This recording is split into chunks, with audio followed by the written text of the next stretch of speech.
조선일보 보도 보니까요, 대만이 원전에 대한 대만 정부죠. 대만 정부가 원전에 대한 생각을 180도 바꿨다 하는 것을 보도했습니다. 차잉원 총통, 여자 총통인 줄 내가 알고 있는데 최영문인데요. 최영문, 차잉원 총통이 지난 대선에서 대만을 2025년까지 원전 없는 나라로 만들겠다. 이것을 핵심 공약으로 내세워서 당선이 되었습니다. 그래서 그는 선거 기간에 나는 사람이다. 나는 핵에 반대한다. 아시인 아반핵. 이렇게 이 구호, 아시인 아반핵. 나는 사람이다. 나는 핵에 반대한다. 아시인 아반핵 이 구호로 원전 반대 진영의 전폭적인 지지를 받아서 여기 이제 환경운동하는 사람들 다 대부분 다 이렇게 되죠. 우리나라로 말하면 좌파들의 지지를 받아서 당선이 됐습니다. 그리고 이제 이들이 이제 당선되기 전에도 뭐 반핵 운동을 하도 거세게 해가지고요. 이 일본 후쿠시마 원전 사고 난 다음에 반핵 운동을 하도 원전해가지고 룽먼 원전, 용문을 룽먼이라고 그러네요. 이 룽먼 원전을 97.8%까지 건설을 했을 때 중단을 시켜버렸어요. 참 지독한 나라입니다. 97.8% 만들어 놓은 원전을 중단시킬 정도로 반핵 운동을 했으니 참 어지간했다는 거예요. 그리고 이런 분위기 속에서 이제 차잉잉원이 당선이 됐습니다. 원전. 그래서 집권당이 된 이 민진당이 지난 1월에 오는 2025년까지 가동 중인 모든 원전을 완전 중단시킨다는 전기사업법을 만들어서 통과시켰습니다. 그리고 이 민진당은 2025년까지 태양광, 풍력 같은 신재생에너지를 20%까지 끌어올려서 원전의 공백을 메울 수 있다고 큰 소리를 쳐댔습니다. 그리고 이제 원전을 중단해도 전기 위기도 없을 것이고 전력 위기, 전력난도 없을 것이고 전기 요금 인상도 없을 것이다. 이렇게 국민들에게 선전을 했습니다. 그런데 이 차이 총통이 당선되고 난 다음에 얼마 되지 않아서 문제가 터지고 말았습니다. 그게 이제 전력 예비율이 그냥 갑자기 막 대폭으로 떨어지기 시작을 하는 거죠. 전력 예비율이 6% 이하로 떨어지면 주의 단계가 발령이 되는데 이 주의 단계가 2013년에는 주의 단계가 1년에 하루만 주의 이렇게 됐습니다. 전력 예비율이 6% 이하면 이거 조금 전기되었으면 이제 전기가 다운되잖아요. 블랙아웃이라고 그러죠. 전력 수급에 공백이 딱 생겨서 전력을 차단해야 되는 그런 일이 일어나죠. 6%만 더 쓰면. 그래서 6% 이하 떨어지면 주의 이렇게 단계하는데 2013년엔 1일, 2014년에는 9일, 2015년엔 33일, 2016년 작년엔 68일이나 주의 단계 떨어졌습니다. 6% 아래로 떨어졌습니다. 그리고 최근에는 폭염이 계속돼 가지고요. 우리나라만 이렇게 고생하는 가뭄을 고생하는 대만도 그런가 봐요. 폭염이 계속돼 가지고 이 주의 단계를 넘어서 이 전력 예비율이 3.52%까지 떨어졌습니다. 3.52%까지. 조금만 전기 더 쓰면 이제 블랙아웃 되는 거죠. 전기 공급 차단해야 되는 일부 지역에 전기 공급 차단해야 되는. 그래가지고 부랴부랴 원자능위원회, 우리나라는 말하면 원자력위원회입니다. 원자능위원회가 열려가지고 가동 중단시킨 원전 2기를 재가동하도록 허가를 해줘서 그 원전이 재가동됨으로 말미암아 이 전력 위기에서 벗어났습니다. 그러자 이제 후폭풍이 불어닥쳤습니다. 야당인 국민당이 이 차이 총통 민진당이 실현할 수도 없는 거짓말을 해가지고 당선됐다. 국민을 속였다. 그렇잖아요. 원전 중단해도 절대 뭐 전력 문제 아무 문제가 없을 거라고 큰 소리 뻥뻥 치고 전기요금 인상 안 될 거라고 큰 소리 뻥뻥 쳤는데 전기요금은 전기요금대로 대폭 인상되고 전력 예비율이 막 떨어지고 걷잡을 수 없이 그래가지고 원전 가동 중단시킨 원전을 다시 돌리는 이런 완전히 체면 스타일 구겨버린 거죠. 그래서 이제 원전 재가동을 결정한 국무총리죠. 행정원장이라고 국무총리, 방사능 위원장 이런 사람들을 막 사퇴하라고 그러고 난리를 지금 치고 있습니다. 그리고 전기요금 인상에 대한 국민들의 반감이 점점 커져가지고요.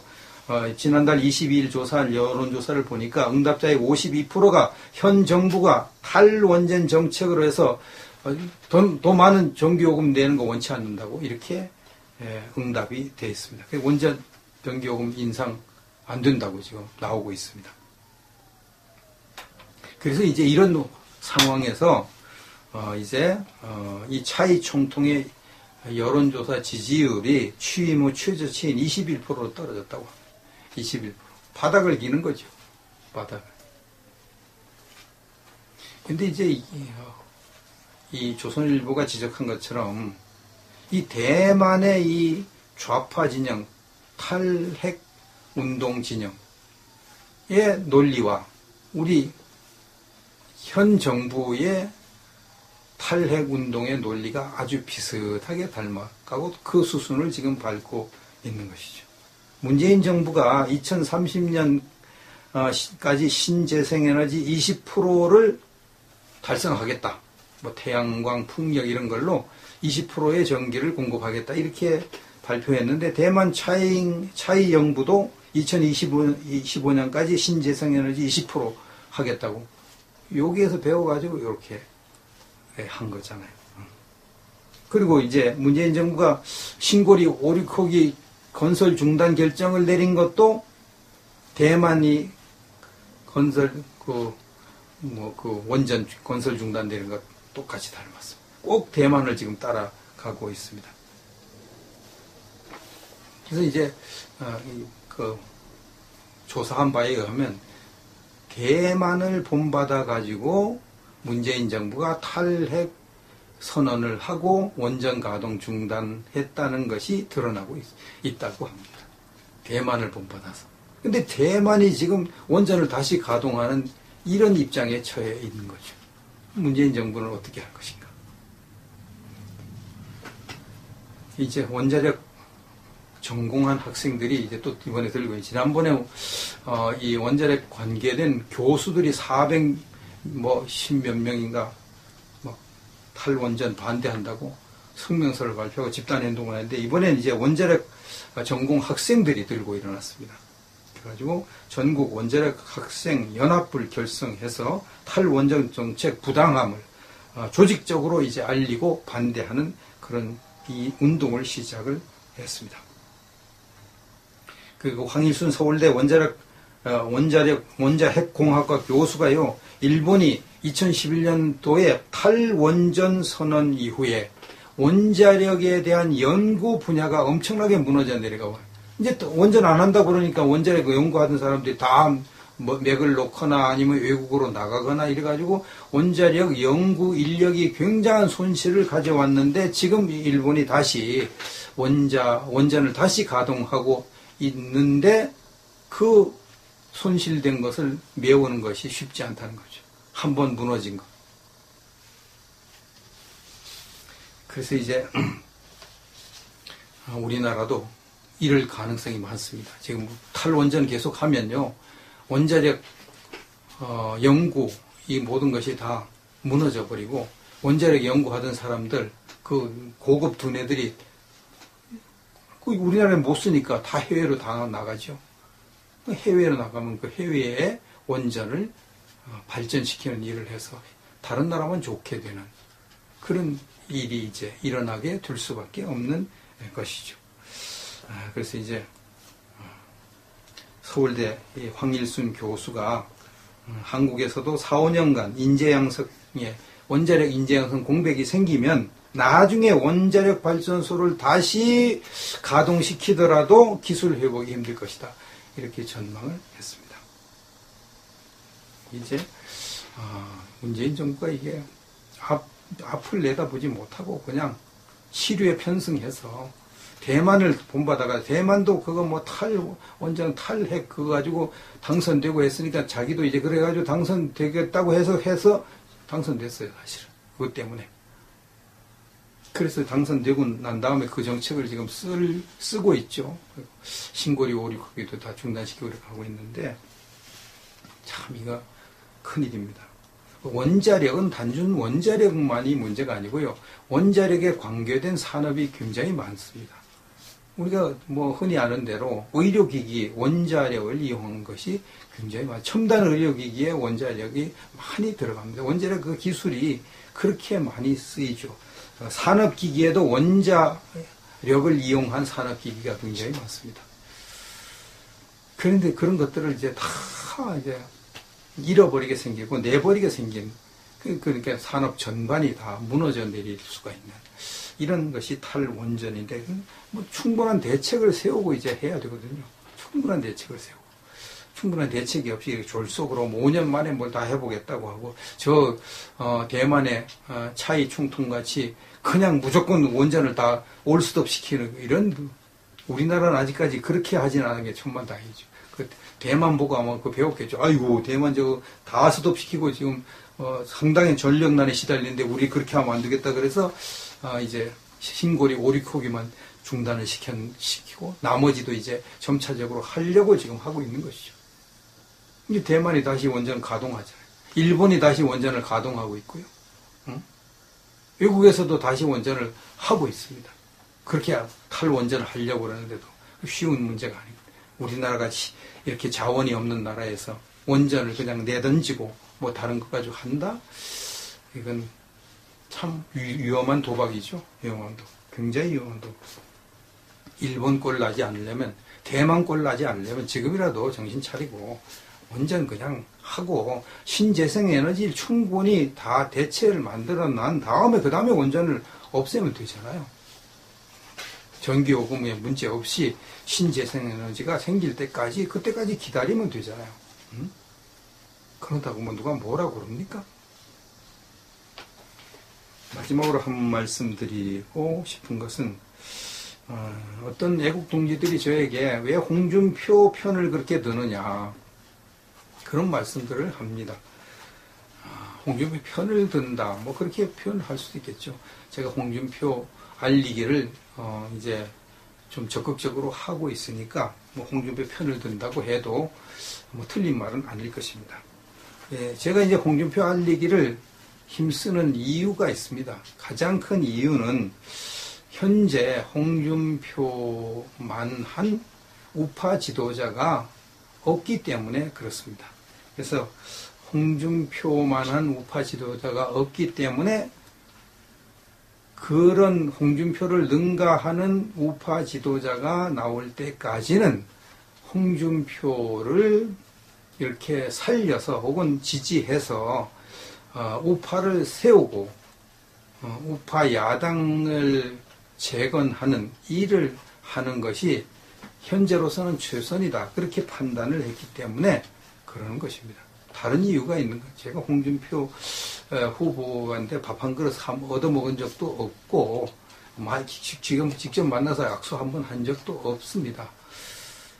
근데 이제 현재로서는 홍준표가 우파의 선봉에 설 유일한 대안으로 보여지기 때문에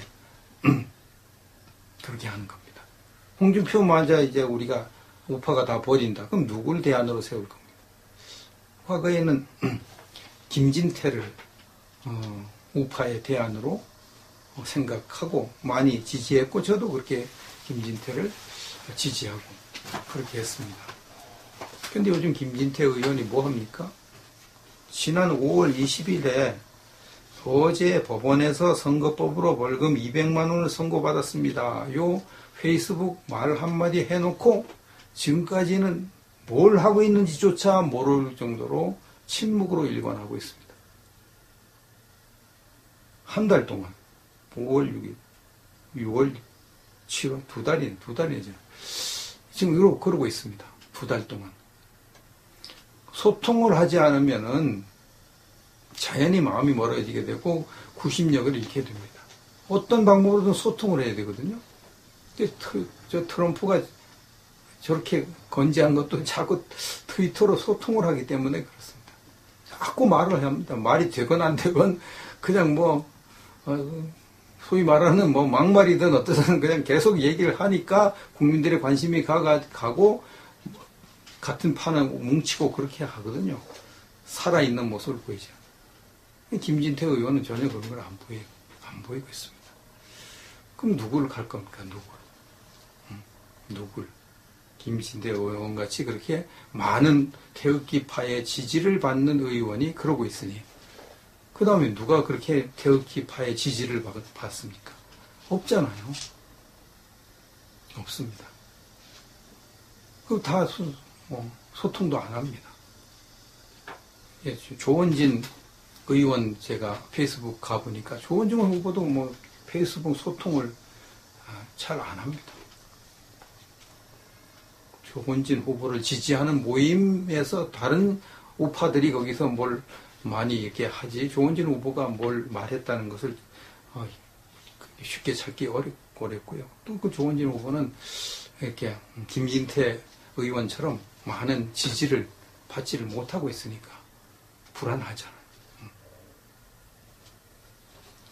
홍준표 후보는 페이스북을 통해서 계속 말을 합니다. 계속 말을 합니다. 특히 대정부 비판 계속하고 있습니다. 그러니까 자연히 거기에 관심이 가고 언론에 보도가 되고 우파들이 집결을 하죠. 그러다 이제 제1야당의 대표가 됐으니까 더 구심력이 생기는 거죠. 그래서 이제 어쩔 수 없습니다. 지금으로서는 마음에 좀 덜 들더라도 홍준표 대표를 중심으로 우파들이 뭉치는 것이 일단은 최선의 길이라고 저는 판단을 합니다. 다른 쪽으로 뭉쳐가지고는 뭉쳐지지도 않고요. 다른 누구를 내세워 보시고, 현재 내세우는 그런 우파 지도자를 해서 뭉치라고 하면, 홍준표 지지하는 사람들이 절대 다수인데, 그 뭉쳐집니까? 안 뭉쳐지죠. 대세가 그렇게 다 되어 있는데. 그러니까 다른 우파 지도자는 그만한 지지를 받을 수 있는 것을 만들어내야 되거든요. 만들어내고 그때까지는 그냥 계속 가는 겁니다. 그래 가가지고 어느 순간에 이제 홍준표 비슷하게 지지를 받게 됐다. 그러면 이제 저나 다른 우파 사람들도 여기 관심을 가져야겠구나. 이렇게 해서 이제 하는 거죠. 유여해 최고위원에게 제가 조금 관심을 갖고 있는데 유여해 최고위원이 많은 우파의 지지를 받기 때문에 그런 것입니다. 많은 우파의 지지를 받기 때문에. 그 신선한 충격을 주고 이런 사람들이 있으면 자꾸 키워줘야죠.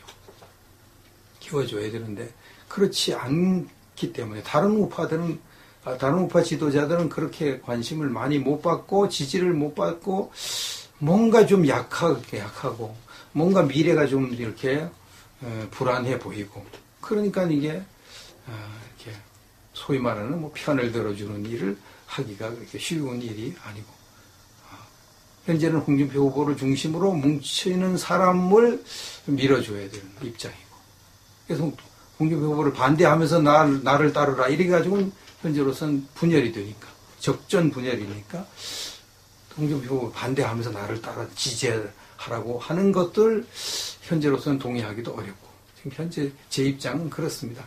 이런 입장에 있는 우파들이 절대 다수고요. 또 일부는 이제 이분이 훌륭하다, 이분을 따라야 된다 그렇게 하는데 그건 다 개인의 자유니까 저도 그런 분들 존중합니다. 그래서 제가 그런 분들 비판하고 안 그랬어요. 그렇게 안 합니다. 존중합니다. 자유가 주어져 있으니까 또 잘 그분을 키워서 이렇게 또 앞으로 홍준표를 능가하는 인물을 만들면 얼마나 좋겠습니까? 하나 지금은 그럴 때가 아니니까 홍준표 대표를 중심으로 뭉쳐서 일단 이 박살난 보수파를 재건하는 이 일을 하고 보자. 저는 그런 입장에서 홍준표 대표를 알리고 있습니다.